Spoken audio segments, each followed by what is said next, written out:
Regardez aujourd'hui, par exemple, en France, j'ai suivi dernièrement, on est en train d'arrêter des prostituées. Et d'arrêter aussi les hommes qui sortent à la recherche des prostituées. Mais j'ai dit, mais qu'est-ce que vous êtes en train de faire? Mais vous ne mettrez jamais fin à la prostitution. Parce que vous avez refusé la loi de Dieu. La pyramide démographique est aujourd'hui en faveur du taux de la femme. Les femmes sont plus nombreuses que les hommes.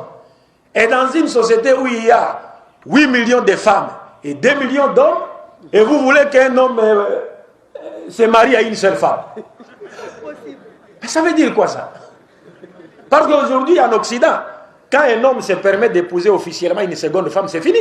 Il est arrêté et s'il bénéficiait d'une certaine assistance de la part de l'État, on doit couper cela. Et si malheureusement, s'il était africain, on lui expatrie, c'est fini.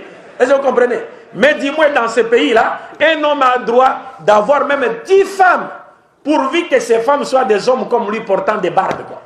Et il fait avec eux le travail de l'autre, à l'époque de l'autre, l'homosexualité. Là, on applaudit. On applaudit. Mais quand il prend une femme naturelle, une seconde, non, pourquoi ça?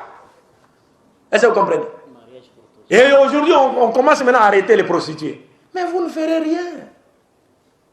Vous n'allez pas mettre fin à la prostitution. Parce qu'il y a un savant français, Étienne Dinet, qui a dit, une société qui adopte la monogamie comme étant la seule forme du mariage, au détriment de la polygamie réglementée, cette société connaîtra 3 conséquences graves. La première conséquence, la prolifération de la prostitution. La seconde, les enfants illégitimes. Et enfin, la troisième, les célibats. C'est-à-dire que des femmes seront condamnées à demeurer célibataires jusqu'à la fin de leur vie. Elles pourront avoir la vie sauve en acceptant le système islamique. Est-ce que vous comprenez? Donc nous vivons maintenant à cette époque.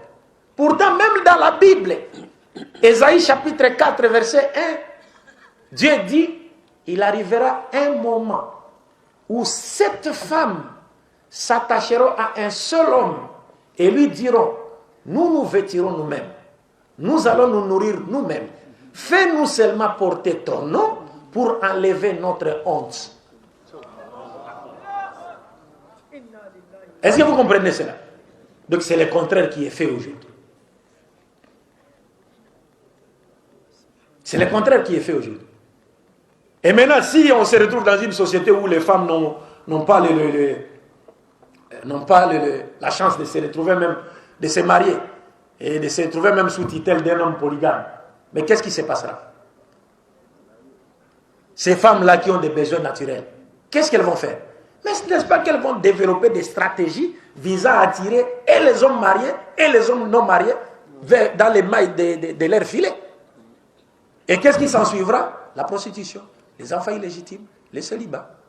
Les 3 conséquences graves auxquelles l'islam ajoute 2 autres pour en faire 5. C'est-à-dire la 4e conséquence, c'est la dépravation totale des mœurs. Et enfin la 5e, c'est l'infidélité. Est-ce que vous comprenez? Tout cela parce que les gens refusent la loi de Dieu.